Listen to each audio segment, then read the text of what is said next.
Okay, resonance के concept में हमने ये देखा था कि भाई जब नेचुरल फ्रीक्वेंसी और फोर्सिंग फ्रीक्वेंसी बराबर हो जाती है तो हमारे पास जो है ना एक बहुत ज़्यादा बड़ा एम्पलीट्यूड का चेंज आता है, और उस चेंज की वजह से जो है हमारे पास क्या होता है कि उस चेंज की वजह से ना हमारे पास एफिशिएंट एनर्जी ट्रांसफर होती है, बहुत ज़्यादा जो है ना वो सिस्टम के अंदर एम्पलीट्यूड बहुत ज़्यादा इंक्रीज हो जाता है। सही है। ये हमने जो है कल की कहानी में देखा था। सही है। और मैंने जो है इसकी आपको एक आधी एग्जांपल भी दे दी थी। सही है कि भाई माइक्रोवेव के अंदर जो है ना ऐसा काम हो रहा होता है। सही है। इसी तरह से ऐसा काम जो है वो उसके अंदर भी हो रहा होता है कि जहाँ पे आपके पास जो है ना ट्रांसड्यूसर के अंदर, सही है, अल्ट्रासाउंड जब हम पढ़ेंगे तो वहाँ पे जाके हम उसको भी देख लेंगे। सही है। और ऐसा काम जो है वो इसके अलावा हमारे पास हो रहा होता है। एक और चीज़ मैंने लिखी थी, साउंड स्पीकर वगैरह के अंदर भी ऐसा काम हमारे पास हो रहा होता है। सही है। सो हमने ये तीन बातें जो हमने वहाँ पे डिस्कस कर ली थी कल की क्लास में। सही है? अच्छा, अब इसका जो है ना ग्राफ आता है। यहाँ पे सीधा हो जा। ओके। इसका ना ग्राफ हमारे पास आता है। सही है। ग्राफ हमारे पास ये होता है भाई कि आपको जो है, यानी अगर हमारे पास डैम्पिंग हो रही है ना सिस्टम के अंदर तो हम उसको ग्राफ पे कैसे शो करेंगे, यानी जो है ना हमारे पास एम्पलीट्यूड किस तरह से चेंज हो रहा है, तो उसको शो करने के लिए ना हम ये करते हैं कि भाई हम इसका ग्राफ बना लेते हैं, एम्पलीट्यूड और फ्रीक्वेंसी का ग्राफ बना लेते हैं। सही है। सो आ जाओ भाई इस ग्राफ को जरा समझते हैं, एम्पलीट्यूड और फ्रीक्वेंसी के ग्राफ को। अरे यार, अगर कोई आएगा तो मुझे कैसे पता चलेगा। चलो देखते हैं। इसको ले लेते हैं साथ में। ओके। सो देखो पहला ग्राफ जो है ना वो मेरे पास फ्री ऑसिलेशन का है। सही है। मतलब जिसके अंदर कोई रेजोनेंस, कोई वो नहीं है। सही है। जिसके अंदर मेरे पास जो है ना कुछ भी नहीं हो रहा। आप कह लो कि कोई डैम्पिंग नहीं है, कुछ भी नहीं है। सही है। सिंपल फ्री ऑसिलेशन का ग्राफ है। सही। फ्री ऑसिलेशन का ग्राफ ना इस तरह से इन्फिनिटी तक जा रहा होगा। सही, इन्फिनिटी तक जा रहा होगा। सही। लेकिन अगर किसी क्वेश्चन के अंदर, किसी सिस्टम के अंदर तुम्हारे पास डैम्पिंग हो रही होगी ना, तो डैम्पिंग के अंदर फिर तुम्हें जो ग्राफ दिखेगा वो ग्राफ तुम्हें सेकंड और थर्ड वाला दिखेगा। सही है। एक ग्रीन वाला बनाया हुआ है और एक पिंक वाला बनाया हुआ है। सही है। सो सेकंड ग्राफ के अंदर सीन ये बच्चों कि उसके अंदर ना तुम्हारे पास थोड़ी सी कम डैम्पिंग है। सही है। और थर्ड वाले ग्राफ के अंदर डैम्पिंग ज्यादा है। सही है। अब देखो क्या हो रहा है कि बेसिकली आपके पास सिस्टम जो है ना, सिस्टम का एम्पलीट्यूड इंक्रीज हो रहा है, इंक्रीज हो रहा है, इंक्रीज हो रहा है, और आप फ्रीक्वेंसी भी बढ़ाई जा रहे हो। राइट। फिर इवेंचुअली एक फ्रीक्वेंसी आई कि जिस वो जो है ना वो सिस्टम का एम्पलीट्यूड मैक्सिमम हो गया। Right. So this point is basically the point where आपको रेजोनेंस अचीव हो गया। राइट। इससे पहले वाले पॉइंट पे रेजोनेंस नहीं था, और ना ही इसके बाद वाले पॉइंट पे, ये पॉइंट आपका रेजोनेंस का है। राइट। और यहाँ पे फोर्सिंग फ्रीक्वेंसी और नेचुरल फ्रीक्वेंसी की एक ही वैल्यू होगी। सही है। फोर्सिंग फ्रीक्वेंसी और नेचुरल फ्रीक्वेंसी की यहाँ पे एक ही वैल्यू होगी। सही है। तो ये आपके पास कहानी है। सही है। अच्छा जी। और अगर तो आप सिस्टम के अंदर डैम्पिंग और इंक्रीज कर दो, मतलब फर्दर डैम्पर्स लगा दो। डैम्पर लगाने का क्या तरीका है, अगर ऑसिलेशन है तो तुम जो है ना ऑसिलेशन का जो ऑसिलेटिंग बॉडी है ना उसके उसके साइज को बड़ा कर दो। साइज को बड़ा करोगे, ऑब्वियसली बात है, कांटेक्ट फोर्स, रिलेटिव फोर्स ज़्यादा हो जाएंगी, तो तुम जो है ना उसमें ऑसिलेशन में प्रॉब्लम आएगा। सही है।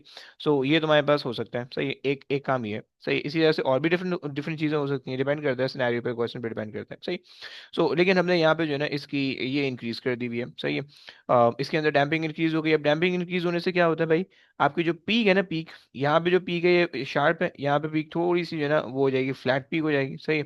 और ये ग्राफ जो है ना वो अंडर रहेगा। सही है। बस ये तुमने ध्यान में रखना है, बाकी तुम्हारे पास और कोई चीज़ के अंदर डिफरेंट नहीं है। सही है।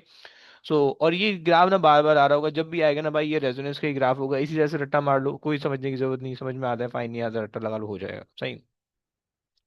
आ जाओ भाई, अब जरा आ जाओ इसके क्वेश्चन पे चलते हैं। सही है। अच्छा, 2002 वाले क्वेश्चन मैं नहीं कराना चाह रहा, थोड़ा आगे वाले चलते हैं जरा, कुछ जो है ना एनर्जीज वाले तो कर ही लेते हैं। ये जरा दिख रहा है मुझे अच्छा सा, इसको जरा बता दो। हाँ जी। भाई रीड कर लोगे, कौन रीड करेगा, अबे नीचे मजा नहीं आ रहा बैठा के। एक सेकंड ऊपर आने दो, पोजीशन चेंज करने दो भाई।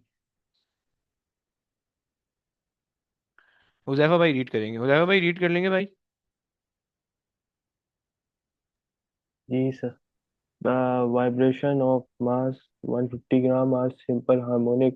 Figure 1, figure 3.1 shows the variation with displacement x and kinetic energy of the mass. Okay भाई। अच्छा जी, वैसे एक बात बताओगे कि जो है इन्होंने काइनेटिक एनर्जी का ग्राफ दिया है, सही है। Yes. On figure 3.1, draw lines to represent the variation with displacement x of potential energy of the vibrating mass and total energy of vibration. Hmm potential energy के लिए क्या करेंगे भाई, आपको बताइए भाई पोटेंशियल एनर्जी जो है वो कहाँ से शुरू होगा। जहाँ पे एम्पलीट्यूड है वहीं पे मैक्सिमम एम्पलीट्यूड पे आप पोटेंशियल एनर्जी शुरू कर दो, है ना भाई? क्या कहते हो? जी सर। सर ये कौन सा ग्राफ है? भाई ये जो कौन सा जो बनाया है, जी जो ने। ये काइनेटिक है भाई, काइनेटिक इन्होंने बता रखा है। काइनेटिक है, तुम्हें जो है ना ग्रेविटी पोटेंशियल एनर्जी को बनाना है। सो ये हम कह देंगे कि भाई पोटेंशियल एनर्जी तो वहीं से बनेगा जहाँ पे जो है ना आपका काइनेटिक एनर्जी, जहाँ पे ये मैक्सिमम हो रही है। सही, एक सेकेंड, ये आ गई। और हम जो है वो इसको ले लेते हैं इधर। एंड हमारे पास यहाँ तक चले जाएगा, सेट हो गया। अच्छा जी। सो ये तुम्हारे पास बन जाएगा ग्रेविटेशनल पोटेंशियल एनर्जी का ग्राफ। ओके। सही, इसको जरा एडजस्ट कर लेते हैं। ये यहाँ पे आ गया और ये आएगा जस्ट हियर। और सही है। ये तुम्हारे पास हो गया ग्रेविटेशनल पोटेंशियल एनर्जी, ग्रेविटेशनल नहीं, जस्ट पोटेंशियल एनर्जी का ग्राफ हो गया। सही है। और उप्स, और जो है तुम्हारे पास जो नेक्स्ट चीज है, यार क्या हो गया, मिट नहीं रहा, छोड़ो। और तुम्हारे पास जो टोटल एनर्जी का ग्राफ होगा वो तुम क्या कर सकते हो भाई, सीधी सी लाइन खींच दो। सही है। सीधी लाइन खींचोगे यहाँ से लेकर यहाँ तक, तो तुम्हारा टोटल एनर्जी का ग्राफ बन जाएगा। ओके। भाई ये होशियारी नहीं करना कि लाइन तुमने एंड तक नहीं खींचनी है, ओके, वरना गलत हो जाएगा वो। सही है। टोटल एनर्जी भाई सिस्टम यहाँ तक एंड हो रहा है तो यहीं तक रहना है। ओके चलो आ जाओ भाई, आगे आ जाओ भाई, कहाँ गए? रफा। जी sir. Hmm, calculate the angular frequency of the vibrations of the mass. क्या करेंगे भाई? एक सेकंड सर, एंगुलर फ्रीक्वेंसी का फॉर्मूला है सर। अच्छा जी, मास हमें दे रखा है, ओके भाई। एक सेकंड, अबे एंगुलर फ्रीक्वेंसी डायरेक्ट नहीं रिलेट करोगे, एंगुलर फ्रीक्वेंसी का फॉर्मूला वैसे omega is equal to 2 by F या 2 बाय अपॉन टी होता है। क्या करें फिर?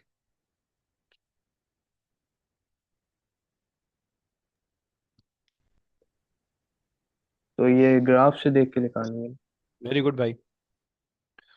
अच्छा जी, तो ग्राफ में हमारे पास आ रहा है भाई 12। और अच्छा एक सेकंड देना यार।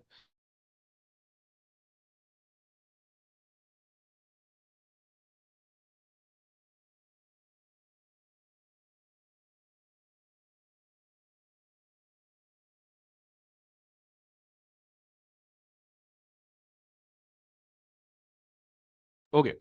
सो तुमसे जो है ना तुम्हारे पास यहाँ पे 12 दिया था भाई, रीड किया कितना आ रहा है मेरे पास?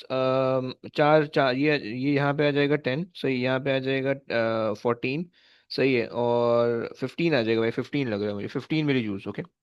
सो 15 मिली जूल्स जो है वो मेरे पास आ रही है काइनेटिक एनर्जी। सही है। अच्छा जनाब, काइनेटिक एनर्जी का फॉर्मूला बताओगे भाई? वैसे काइनेटिक एनर्जी, टोटल एनर्जी ही यहाँ पे 15 आ रही है, काइनेटिक भी 15 है, टोटल भी 15 है, राइट? सो टोटल एनर्जी का फॉर्मूला लगा लेते हैं भाई। क्या फॉर्मूला होता है टोटल एनर्जी का भाई? Half m angular velocity square hmm. Then बिल्कुल सही बता रहे हो आप। Amplitude square. परफेक्ट हो गया, परफेक्ट भाई, परफेक्ट। सर ये आप रिपीट कर सकते हैं अभी आपने क्या किया? मैंने तो कुछ भी नहीं किया भाई, भाई ने बताया। क्या रिपीट करना है? ये 15 एक्सपोनेंट -3 और ये दूसरी तरफ ले। बच्चा, हमने ना ग्राफ को रीड किया तो यहाँ पे 15 आ रहा था ग्राफ पे इधर, समझ रहे? ये जी 12 सर। है, सही है। 12, ये आ जाएगा 13, ये 14, ये 15 और ये 16, सेट है। ढाई डब्बा जो है वो 1 यूनिट बता रहा है, सेट है।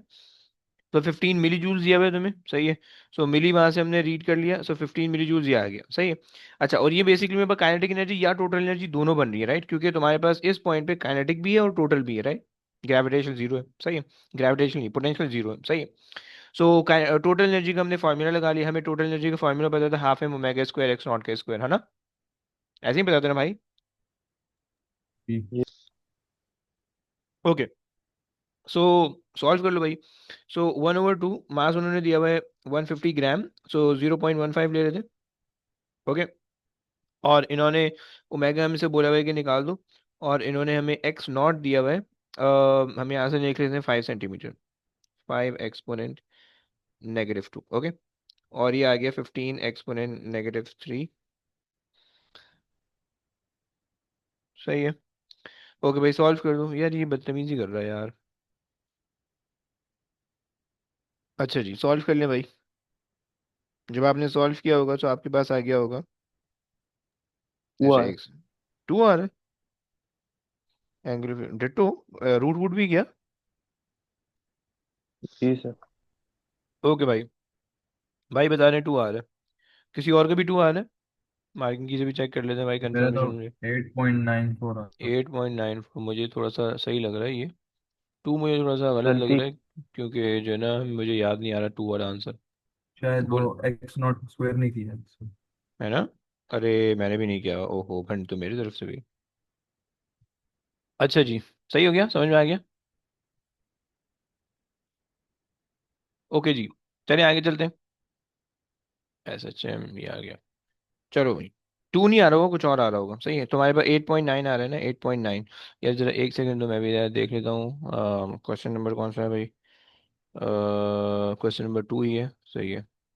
2 के अंदर भाई हमें दे रहा है 8.94। हाँ जी भाई, 8.9 आगे आ जाओ भाई।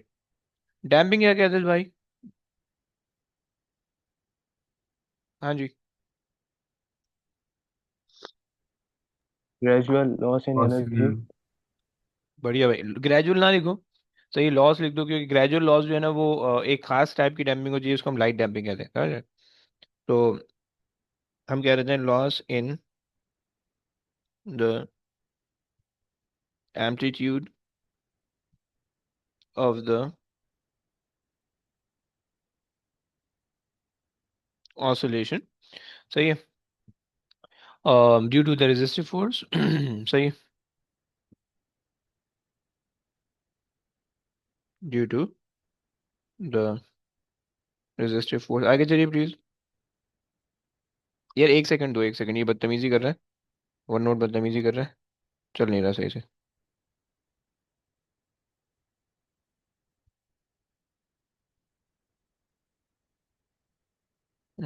हाँ जी। सो ये आ गया। आगे आ जाओ भाई।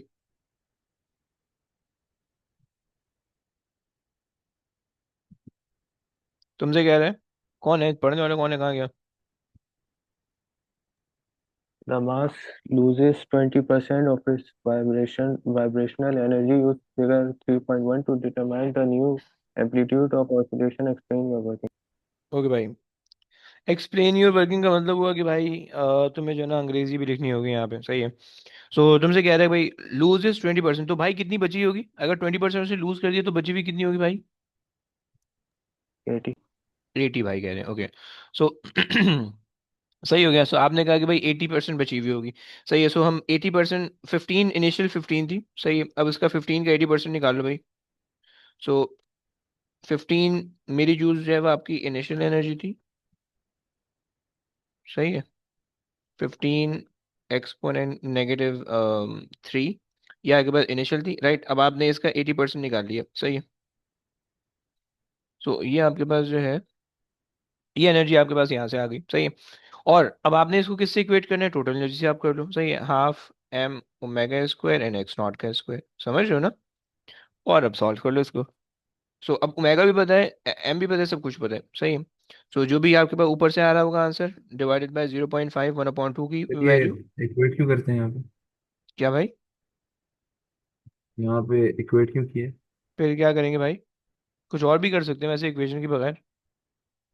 देखो ना, मैं ऐसा सोच रहा हूँ, मैं ऐसा सोच रहा हूँ कि जो है ना, हमारे पास पहले जो पुरानी वाली जो एनर्जी थी वो हमारे पास ये आ रही थी। पुरानी वाली जो एनर्जी थी वो हमारे पास 15 मिली जूल्स थी, राइट? सही। अब नई वाली जो एनर्जी आ रही है, उसने कहा कि भाई 80% जो है वो रिमेनिंग है, और 20% लॉस हो गई है, राइट? सो 20% जो 80% जो रिमेनिंग है वो क्या होगी? वो टोटल एनर्जी होगी, राइट? समझ रहे हो आप? यस, समझ पा रहे हो? जी सर। सो चूंकि वो 80% जो रिमेनिंग एनर्जी है वो तुम्हारे पास टोटल एनर्जी की फॉर्म में होगी, सो उस वजह से मैंने उसको ना टोटल एनर्जी से इक्वेट कर दिया। क्लियर? बस ये किया। हाँ जी, समझ गया, आना बोल।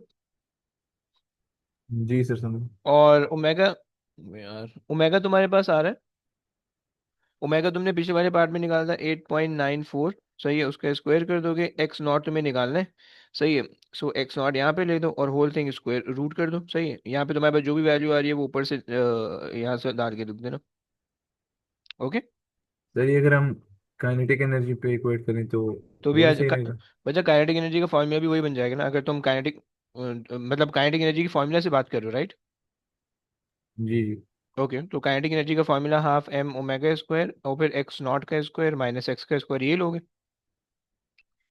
सही है। जी। लेकिन चूंकि तुम्हारे पास एक्स काइनेटिक एनर्जी मैक्सिमम कब होगी, जीरो पे होगी, राइट, तो ये चीज जीरो हो जाएगी, मतलब डिस्प्लेसमेंट जीरो हो जाएगी, तुम्हारे पास वही फॉर्मूला बन जाएगा, समझ रहे हो आप।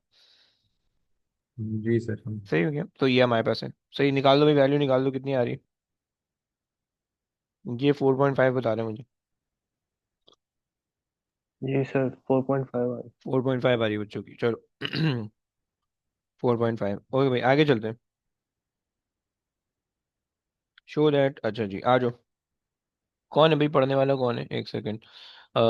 कुछ लोग जो है ना वो क्लास के अंदर पार्टिसिपेट नहीं कर रहे हैं, उनके अंदर से एक जो है खंसा भी, खंसा जरा रीड कर लो ये क्वेश्चन।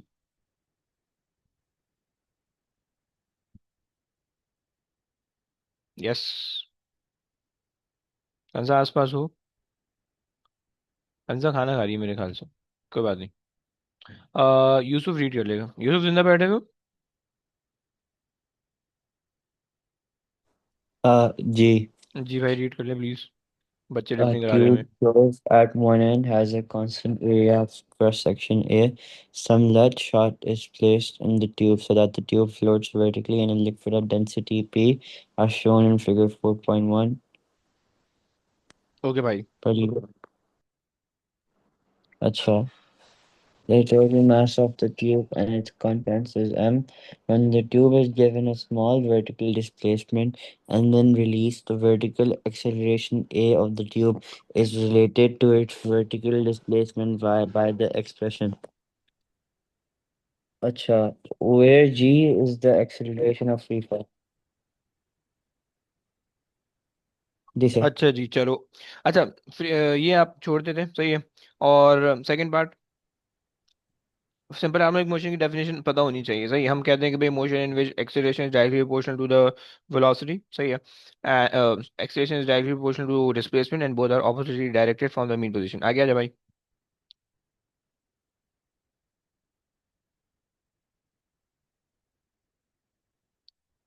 जनाब, क्या करेंगे इस आगे वाले में।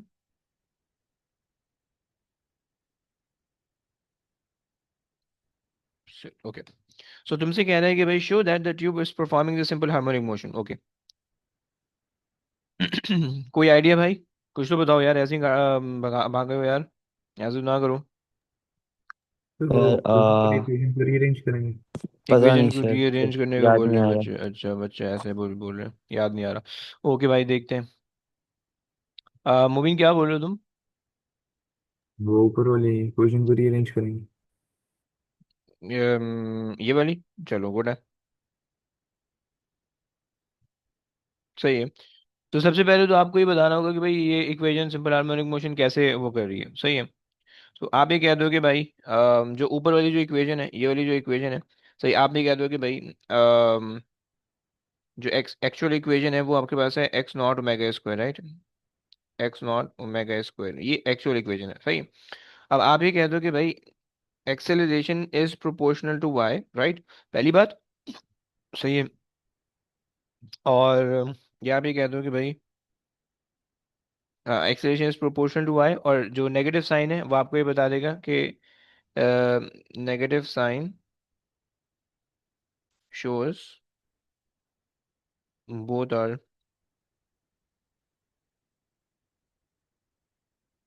ऑपोजिटली डायरेक्टेड, सही, ये सेकंड चीज हो गई, सही है। और फिर आपके पास तीसरी चीज जो है वो सेंटर वाली जो चीज है वो उसको आप इक्वेट कर दो उसके साथ, कांस्टेंट के साथ, सही है। सो आपके पास आ जाएगा A rho ji over m is equal to omega, right, omega square, सही है, ये आपके पास आ गया। और फिर आप इसको ओमेगा को आप कह दो कि भाई ओमेगा आपके पास होता है 2 बाय एफ, सही है, 2 by F holding square, right, और A rho ji over M, सही है। यहाँ पे रूट कर दो भाई इसको, जब रूट करोगे ये खत्म हो जाएगा, सही है।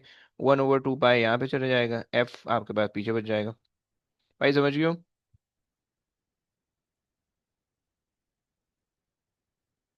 हाँ जी, यूसुफ। सर ये बहुत सारे ऑपोजिटली डायरेक्टेड तक समझ आ गया, उसके बाद सर जरा बता मतलब देंगे। अच्छा जी, जी, थोड़ा समझ में बहुत आ समझ आ गया, गया। थोड़ा बहुत, थोड़ा बहुत, ओके। मुबीन क्या कह रहे हो, सही समझाते समझाते। ये जो आपने ब्लू से लिखने शुरू किए ना वो वहां से रिपीट कर देंगे। भाई कर देते हैं।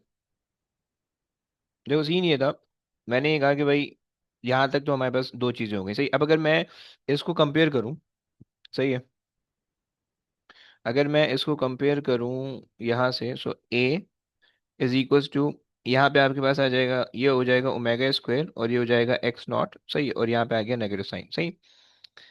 सो ये आपके पास जो है आपस में कंपेरेबल है, सही, और एक्स नॉट और वाई आपस में, सही है, और ए और ए आपस में, सही हो गया। सो हमने जो है इस पूरी सेंटर वाली चीज को, ए रो जी ओवर एम को हमने इक्वेट कर दिया ओमेगा स्क्वायर के साथ, राइट।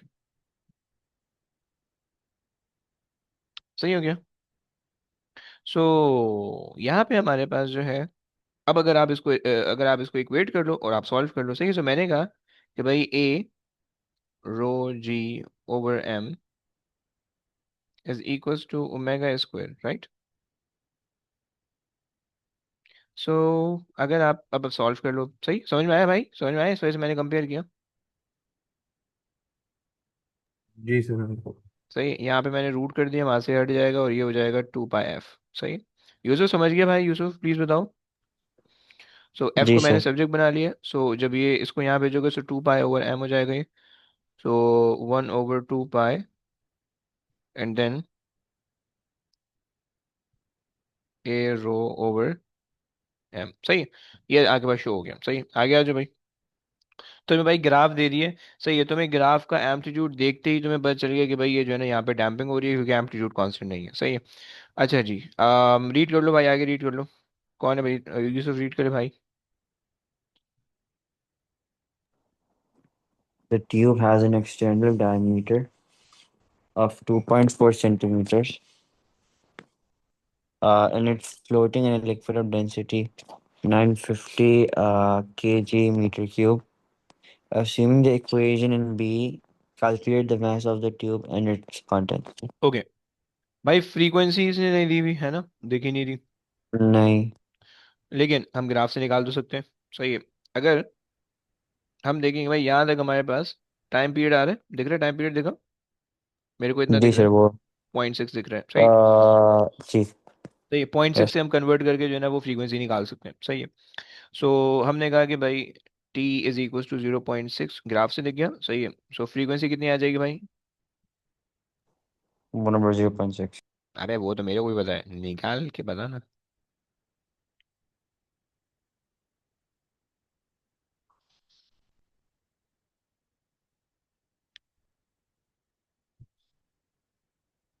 1.667।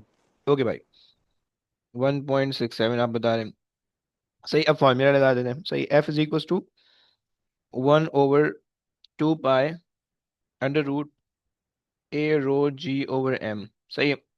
ये फॉर्मूला आ गया, सही। तुमसे कह रहे हैं मास निकाल दो भाई, मास निकालने के लिए तुम्हें सबसे आसान तरीका क्या होगा कि तुम जो है रीअरेंज कर लो इक्वेशन को, एफ को सब्जेक्ट बना लो, सही है।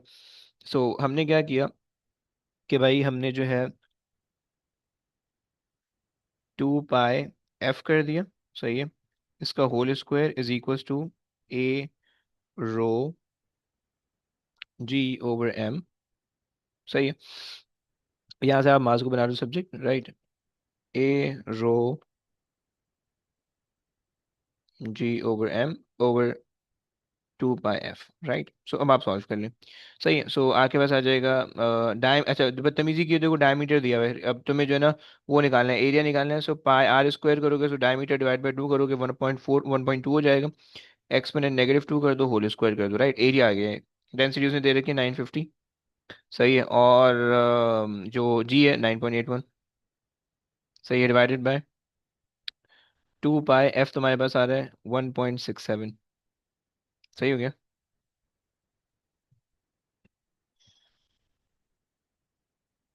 ओके, कितना आता है भाई।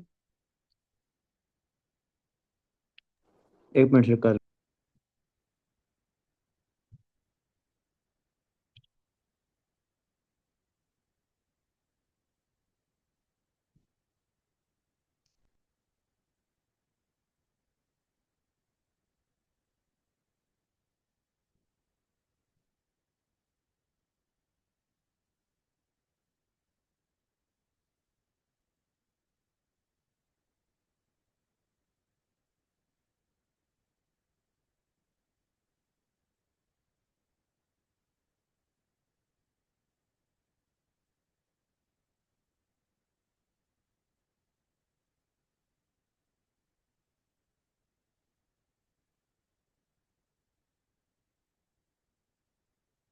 सर 0.4 आ रहा है मेरे पास।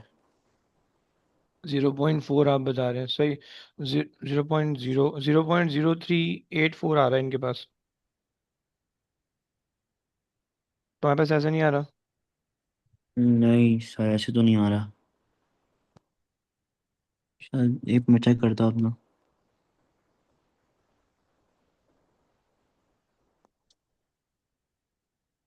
अच्छा जी, आप ये बता रहे हैं कि भाई, कर लेते हैं, मैं भी कर लेता हूँ भाई साथ में। कोई और भी कर लो भाई। Pi times 1.2 exponent -2 whole square into 950 into 9.8 zero मतलब पॉइंट एट आ गया, 0.803 आ गया है।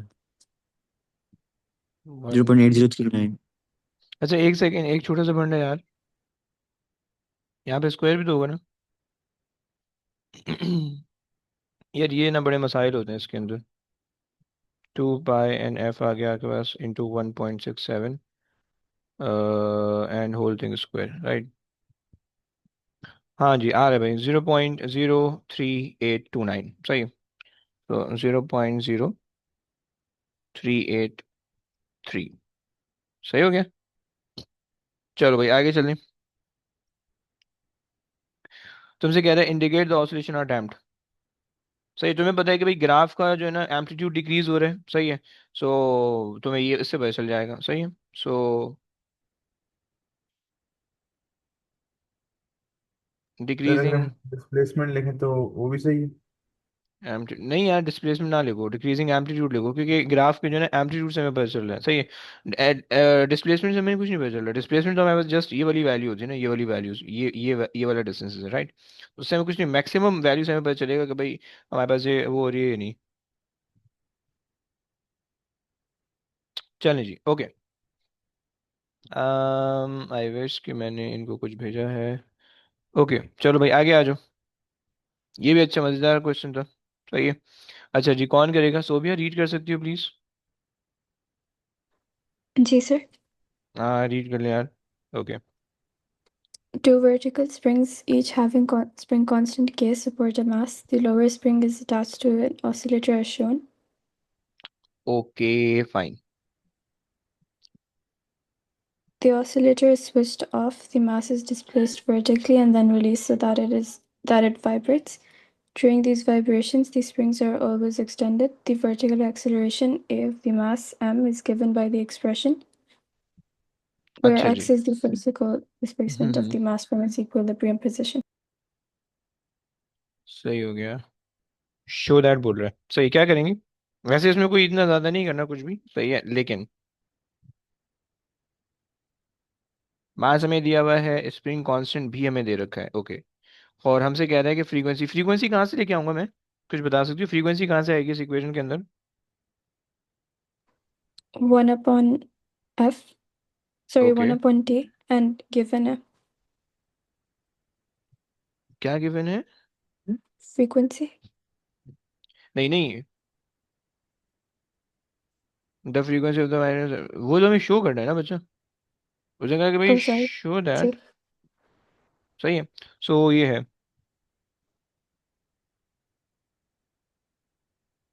हाँ जी, कुछ तो बताओ। देखो बेसिकली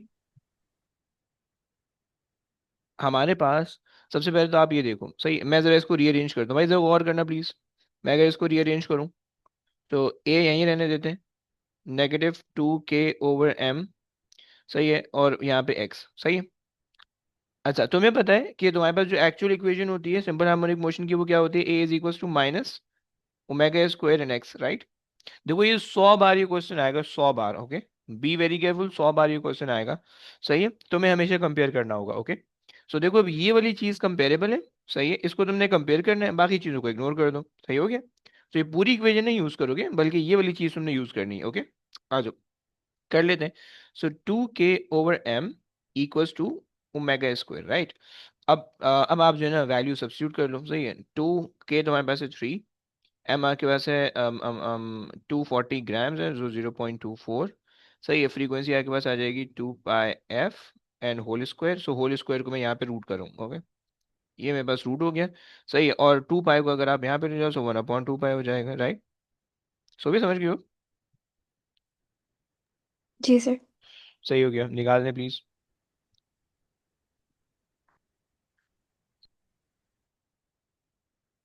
सर इसमें फ्रीक्वेंसी पूछ रही है मास। यार शो दैट नहीं ना, देखो ना उसने कहा शो, इसको ना ऐसे रिलेट करो, यूं पढ़ो, एक सेकेंड। शो दैट, इसको जरा हाइड कर दो, ये जरा हाइड कर दो, सही है। अब जरा रीड कर लो सेंटेंस में, क्योंकि कॉमा लगा हुआ है ना। Show that the frequency of the vibration of the mass is approximately 8, right. और उसने कहा हुआ है कि उसने कहा हुआ है कि भाई for the mass of this much and the spring constant of that much you have to show the frequency is ये वाली, सही है, समझिए भाई। ठीक है, ठीक, समझ। ओके। तो इन क्वेश्चंस में हमेशा वो a is equals to minus omega square x के फॉर्म में हम करें और फिर कंपेयर करें। कंपेयर, मेनली मोस्टली कंपेरिजन में आ रहा होता है ये, सही है। तकरीबन जो है ना ज्यादातर क्वेश्चन इसके ऐसे ही आ रहे होंगे।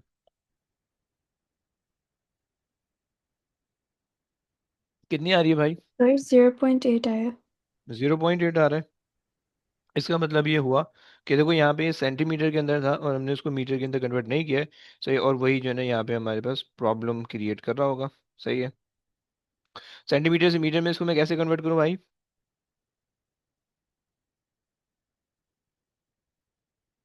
मल्टीप्लाई बाय 100 कर रहा हूँ, ओके। सही हो गया, अब सॉल्व को लो आ जाएगा, सही है। क्योंकि देखो ये तुम्हारे पास है सेंटीमीटर -1 है, ओके, सही है ना, समझ में आया ना, सेंटीमीटर -1 है, सही है। सो सेंटीमीटर -1 को मैंने कन्वर्ट करने के लिए जस्ट मैंने जो है ना उसको वो कर दिया है, मतलब यानी 3 न्यूटन पर सेंटीमीटर था, राइट। तो अब यहाँ पे जो है ना पर सेंटीमीटर को भी मैंने इस तरह से कन्वर्ट किया। अब निकाल दो, अब कैसा आ रहा अब 8 आ रहा है। है? 8 आ रहा है, फाइन। आगे रीड कर लें please. The oscillator is switched on and the frequency f of vibration is gradually increased. The amplitude of vibration of the oscillator is constant. Figure 3.2 shows the variation with f on the of the amplitude a of vibration of the mass. Okay, तो ये आपको देख के पता चल रहा है कि भाई ये जो है ना उसका ग्राफ है, रेजोनेंस का ग्राफ है, सही है। पहले पार्ट में पूछा कि भाई ये क्या है, तो रेजोनेंस आप बता दो कि भाई ये रेजोनेंस है, सही है। सो रेजोनेंस, आगे चलें।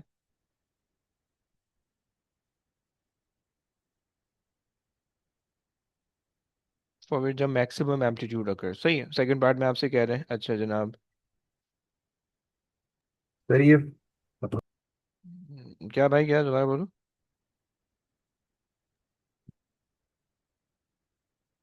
ये अबे कौन सी रेजोनेंस के ग्राफ, ये वाला भाई, मतलब कौन सी रेजोनेंस का क्या मतलब? देखो, मतलब रेजोनेंस के हमें दो तीन ग्राफ अभी आपने दिखाए थे ना हमें। हाँ देखो, एक तो होगी आपके पास अनडैम्प्ड, सही, अनडैम्प्ड ऑसिलेशन की जिसके अंदर डैम्पिंग नहीं हो रही, लेकिन यहाँ पे डैम्पिंग हो रही है, सही है। हमें क्वेश्चन के अंदर से कहीं ना कहीं से पता चल रहा है, अगर नहीं चल रहा तो यहाँ पे जो है इन्होंने यहाँ पे बताया हुआ the oscillator switch on and the frequency of the vibration is gradually increased, okay, सही है। अब देखो पहले तो रिलेट कर लो थोड़ा सा, पहले थोड़ा सा रिलेट कर तो बताता हूँ। ये वाले पार्ट के लिए थोड़ा सा रिलेट कर लो, मैं साथ में ये भी समझा देता हूँ, सही। फ्रीक्वेंसी के लिए देखो, इनिशियली जो है, इनिशियली तुम्हारा सिस्टम कितनी फ्रीक्वेंसी पे चल रहा है? 8 हर्ट्ज की फ्रीक्वेंसी पे तुम्हारा सिस्टम चल रहा है, राइट, इनिशियली, सही हो गया। इनिशियली तुम्हारे पास सिस्टम 8 हर्ट्ज की फ्रीक्वेंसी पे चल रहा है, सही हो गया। सो 8 हर्ट्ज की फ्रीक्वेंसी क्या हो गई? नेचुरल फ्रीक्वेंसी हो गई, राइट। हमने रेजोनेंस के कॉन्सेप्ट में क्या पढ़ा था कि तुमने फ्रीक्वेंसी को इंक्रीज करना है कि जब जो फोर्सिंग फ्रीक्वेंसी है या अप्लाइड फ्रीक्वेंसी है वो नेचुरल फ्रीक्वेंसी के बराबर आ जाए 8 हर्ट्ज पे, राइट। सो तुम्हारे पास रेजोनेंस के लिए तुम्हें ये वाली जो फ्रीक्वेंसी, यहाँ पे जो फ्रीक्वेंसी आ रही होगी वो क्या होनी चाहिए? वो भी 8 हर्ट्ज होनी चाहिए, राइट, तब जाके तुम्हारे पास डैम्पिंग हो जाएगी, सही हो गया। और ये ग्राफ डैम्पिंग का, ये एक जनरल डैम्पिंग का ग्राफ है, देखो। अगर तो इसके अंदर हमें डैम्पिंग इंक्रीज करनी है तो तुम छोटा सा ग्राफ बना दोगे, अदरवाइज तुम दूसरे वाले ग्राफ, तीसरे वाले ग्राफ को तो भूल जाओ, जो हमने छोटा सा ग्राफ बनाया था ऐसा वाला, सही है। और अगर तुम्हारे पास फ्री ऑसिलेशन है तो डैम्पिंग का ग्राफ इस तरह से आता है, राइट। और सॉरी, रेजोनेंस का ग्राफ इस तरह से आता है, बट तुम्हें उसको अभी नहीं देखना, तुम उसको इग्नोर कर सकते हो, राइट। सो तुम्हें बेसिकली सेंटर वाला ग्राफ बस याद रखना है। क्लियर हो गया भाई? जी। सही हो गया। आ जाओ भाई, सो हमने कहा कि भाई यहाँ पे हमारे पास आ जाएगा 8 हर्ट्ज, राइट। क्लियर हो गया बच्चों? अच्छा जनाब, आए आगे चलिए प्लीज, आगे रीड कर लें।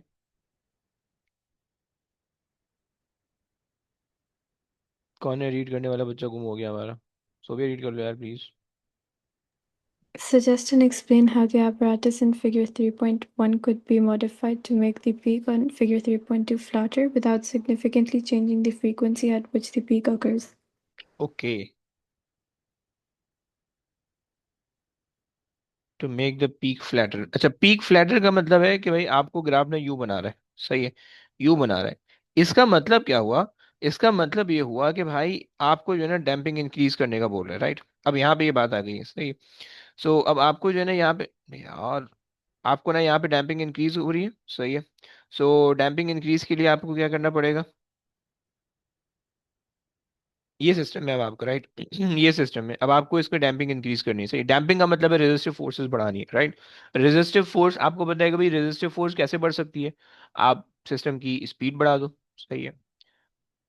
आप सिस्टम के अंदर के जो है ना मास का क्रॉस सेक्शनल एरिया बढ़ा दो, सही है। या आप इसके अंदर जो है ना कोई और चीज ऐड कर दो, कोई लेट से फेदर वगैरह ऐड कर दो, कुछ भी, कि जिससे जो है ना इसका एरिया बढ़ जाए, सही है।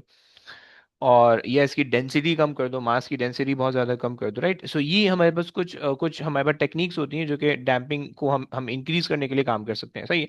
अब लेकिन देखो, क्वेश्चन के अंदर उसने कहा था, क्वेश्चन के अंदर उसने हमें कहा है कि भाई हमें उसने कहा है कि suggest and explain how the apparatus could be modified to make the peak flatter without significantly changing the frequency, right?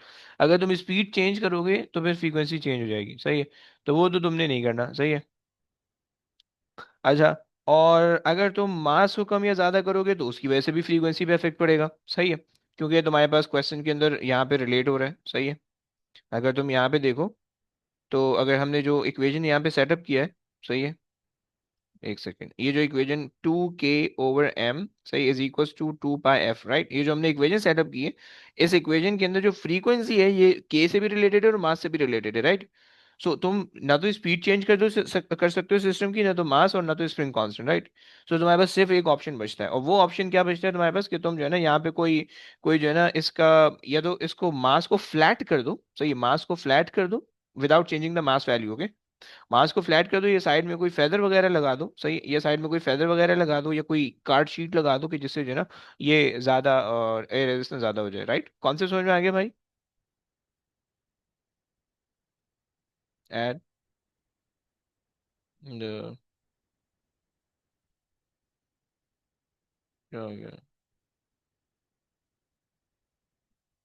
feather around the mass, okay, to increase the air resistance, sorry, air resistance, okay। अच्छा जी, जब वो air resistance हो जाएगी increase, तो उसकी वजह से आपके पास क्या हो सकता है? और सही है, which increase the amount of damping, सही हो गया। बच्चों, क्या ये बात समझ में आती है तुम लोगों को?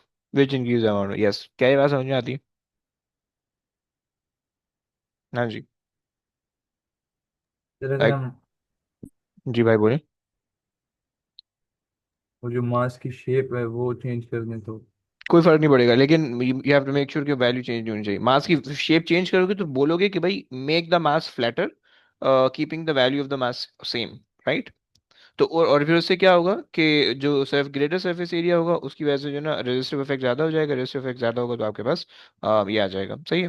या रेजिस्टिव फोर्सेस की वजह से आपके पास जो है ना क्या नाम है अपना, डैम्पिंग बढ़ जाएगी, सही हो गया, समझ रहे? जी। चलो जी। अच्छा जी, यहाँ तक हो गया। अच्छा, दो क्वेश्चन ना एंड से भी करते हैं, अब ये आसान आसान से क्वेश्चन है। अम्म,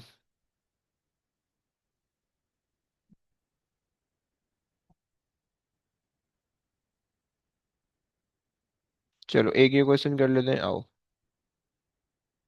इमाद जिंदा बैठो, इमाद।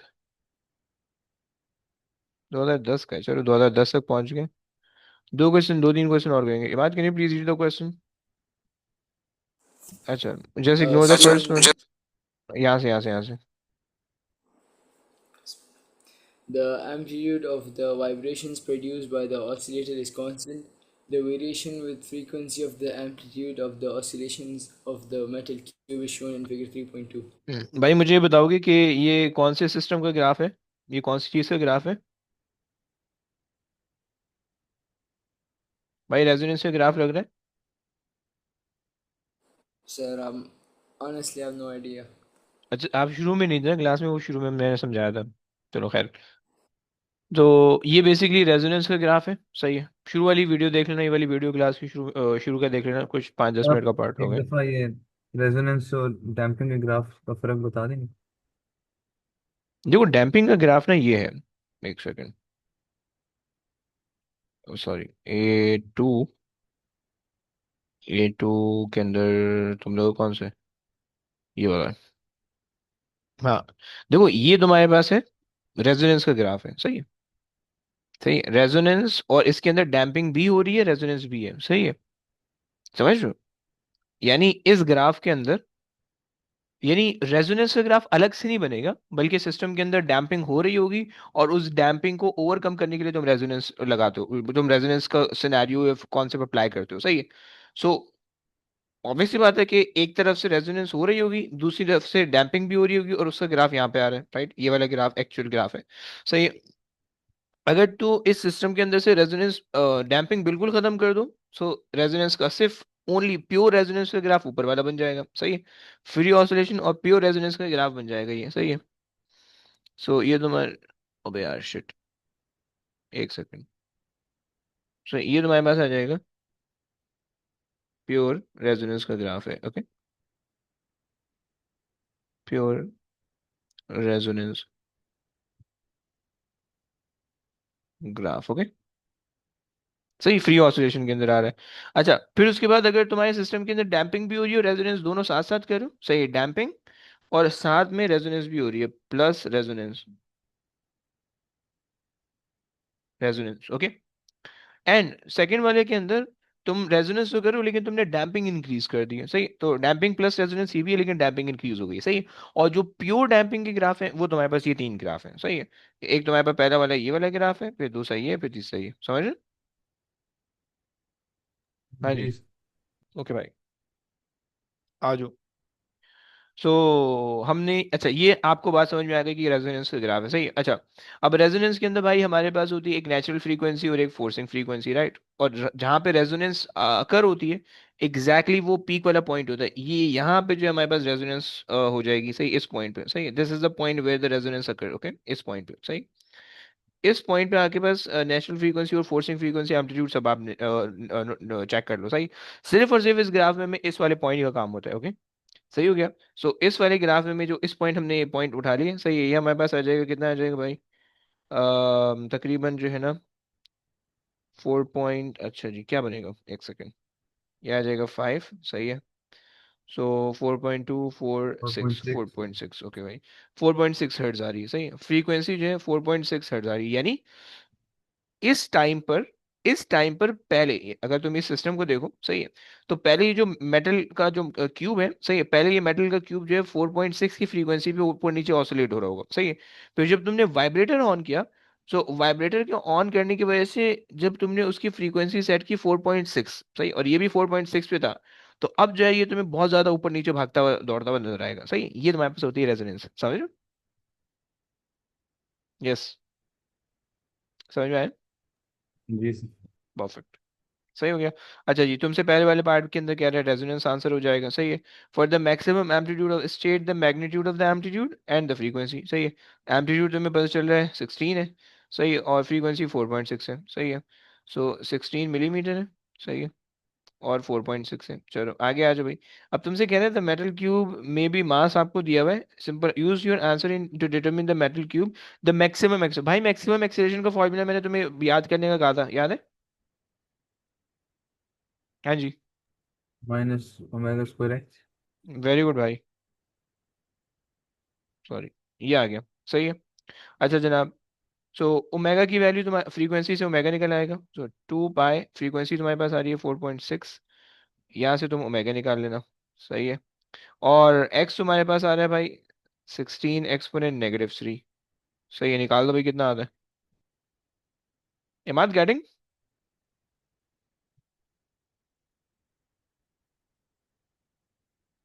आप भाई कौन? हाँ जी, कितना बनता है भाई? -13.36। -13.3। सही है, आगे फोर आ हो जाओ। गया। सही है, 364 आप ले रहे हो, सही हो गया। अच्छा जी, इसके अंदर अच्छा जी, maximum resultant force on the cube. हाँ जी। F=ma कर लेंगे फिर। F=ma अगर आप लगा रहे हो, क्योंकि आपके पास कोई और फोर्स लग रही है। मास आपके पास आ रही है, एक्सेशन आपने निकाल ली है, सही, फाइन।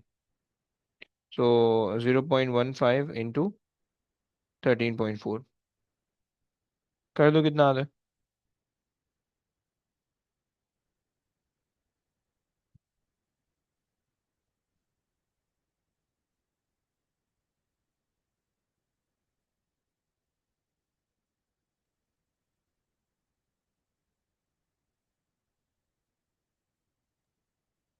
2.01। 2.01, ओके भाई।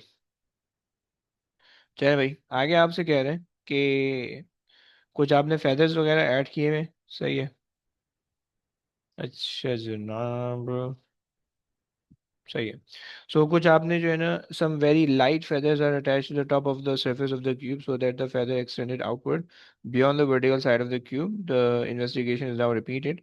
Draw a line to show the new variation with the frequency of the amplitude variation from the frequency between 2 hertz to 10 hertz, right? अच्छा, तुम्हें यहाँ से पता चल रहा है कि भाई डैम्पिंग तो इंक्रीज हो गई है, सही है। और डैम्पिंग इंक्रीज कैसे हुई है? क्योंकि उसने जो है ना फेदर अटैच कर दिया, फेदर अटैच करने की वजह से जो है ना आपके पास जो है वो सरफेस एरिया बढ़ जाएगा, सरफेस एरिया बढ़ेगा तो उसकी वजह से आपके पास डैम्पिंग इंक्रीज हो जाएगी, सही है। डैम्पिंग इंक्रीज होगी भाई, तो क्या मतलब होगा? डैम्पिंग इंक्रीज होने का मतलब ये है कि पीक जो है ना, ऊपर वाली जो पीक है ये फ्लैट हो जाएगी, सही है, एक काम सही हो गया। और ये कभी भी जीरो नहीं होगा, सही है, पीक फ्लैट हो जाएगी, सही है। और तो फ्रीक्वेंसी सेम रहेगी, क्योंकि फ्रीक्वेंसी को चेंज करने का कोई काम आपने नहीं किया, सही है। सो अगर मैं इसका ग्राफ बनाऊं तो इसका graph somewhat like this, ये तो तुम यहीं से स्टार्ट कर लो। और सॉरी, एक सेकेंड, सही है, ये आ जाएगा तुम्हारे पास, पीक फ्लैट है, सही है। But you have to make sure कि पीक जो है ना एग्जैक्टली यहीं पे आनी चाहिए, सही, 4.5 यहीं पे आ रही है, सही, 4.6 पे आनी चाहिए, सही। और ये तुम्हारे पास आ जाएगा यूँ, सही, ये तुम्हारे पास ऐसे आ जाएगा, सही। तुम सर नीचे इसका खत्म करना चाहो? जी भाई, बोले बोले। क्वेश्चन क्या था? क्वेश्चन ये था भाई कि तुम्हारे पास जो है ना, तुमने फेदर वगैरह ऐड करके उसकी डैम्पिंग इंक्रीज कर दी है, सही है। जब डैम्पिंग इंक्रीज किया तो अब आपने क्या करना है, draw a line to show the new variation with the frequency of the amplitude of the variation from the frequency between यहाँ से यहाँ तक की, यानी ग्राफ के अंदर जो फ्रीक्वेंसी आपको दी हुई है 2 से 10 हर्ट्ज की, इसके दरमियान जो है ना आपको वेरिएशन शो करनी है, किस तरह की वेरिएशन आ रही होगी, समझ रहे हो भाई? बस तो ये बात इधर है। सरफेस एरिया इंक्रीज हो रहा है तो हम बस पीक नीचे कर लेंगे। पीक नीचे करनी है, दो काम करने होते हैं इसके अंदर, पीक नीचे करनी है, फ्लैट करनी है, पीक नीचे करनी है, और ये जो नीचे वाला ग्राफ है नया वाला, ये ऊपर वाले से नीचे होगा, बस। और स्टार्ट और एंड पॉइंट सेम हो तो मसला नहीं। सेम नहीं होगा, तकरीबन थोड़ा सा नीचे होगा यार, ये इतने कीड़े क्यों आ रहे हैं? थोड़ा सा नीचे होगा, थोड़ा सा नीचे होगा, सही है। सेम भी कर सकते हो, स्टार्टिंग पॉइंट सेम कर सकते हो, एंडिंग पॉइंट थोड़ा सा नीचे होगा, ओके, सेट हो गया। जी सर। चलो बस करते हैं यार। अब देखो, ये अब सारे क्वेश्चन तकरीबन उसी तरह के आएंगे, सही है। उसी तरह का वही चीज़ आपने एक्सप्लेन करनी है, वही चीज़ सॉल्व करनी है, सही है। तो अब जो है ना मैं यहाँ पे एंड कर रहा हूँ भाई, इसके क्वेश्चन करके ले आओ यार, तुम लोग क्वेश्चन नहीं करो यार, तुम लोग इंसान में जो, तुम लोग पता नहीं क्या कर रहे हो। नेक्स्ट क्लास में आओगे सबको बिठा के जलील करूंगा, बता रहा हूँ। तुम लोग ये क्वेश्चन कर लो भाई, ये आसान आसान से क्वेश्चन है भाई, तुम लोग मुश्किल चैप्टर नहीं करो, आसान चैप्टर तो कर लो भाई, ताकि जो है ना तुम्हें तुमसे क्वेश्चन हो जाए, सही है। सो इसको जरा बैठो और इसको बैठ के कंप्लीट करो, सही है। नेक्स्ट वीक में जो है ना फिर हमने इलेक्ट्रिक फील्ड शुरू करना है, सही है। वो इलेक्ट्रिक फील्ड भाई थोड़ा सा जो है ना मुश्किल चैप्टर है, एज इन कॉम्प्रिहेंसिव, कॉम्प्रिहेंसिव नहीं है, थोड़ा सा डिफिकल्टी उसकी ज़्यादा है, सही है। तो ऑल दो कैलकुलेशन बहुत ज़्यादा नहीं है, बट थोड़ा सा अंडरस्टैंडिंग के अंदर प्रॉब्लम होता है, सही है। तो इसीलिए जो है ये थोड़ा सा कर लेना भाई। तो ये जल्दी से कर लो ताकि इलेक्ट्रिक फील्ड सुकून से पढ़ पाओ, सही है। जी माधव भाई, फरमाए क्या कह रहे हैं? Sir, when will you start ideal gas? यार आइडियल गैस मैंने इलेक्ट्रिक फील्ड पढ़ानी है, इलेक्ट्रिक फील्ड के बाद जो है वो कैपेसिटेंस है, फिर आइडियल गैस आएगा, यानी थर्ड वीक के अंदर आ जाएगा इंशाल्लाह। Just sir, the first chapter you thought, is it temperature or thermodynamics? वो बेसिकली टेम्परेचर और थर्मोडायनेमिक्स दोनों था, सही है। और Okay. उसके अंदर जो है वो टेम्परेचर थर्मोडायनेमिक्स पूरा कंप्लीट था, सही। सिर्फ उसके अंदर आइडियल गैस नहीं था, सही। Okay. सही है, सही हो गया। चलिए, चलिए जी, ओके बच्चों, टेक केयर गाइस, अल्लाह हाफिज़। ठीक है सर, अल्लाह आप अल्लाह हाफिज़ भाई, अल्लाह हाफिज़।